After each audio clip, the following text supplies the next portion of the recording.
To change equalizer setting of your Galaxy Buds Live that are connected to your Samsung Galaxy S24 Ultra while you are wearing both earbud, go to the app screen. Find the wearable app.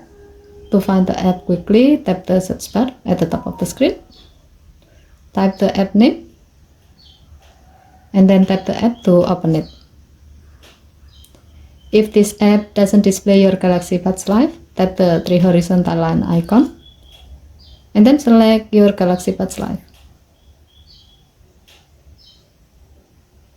Tap earbud setting, tap equalizer, and then select the desired setting.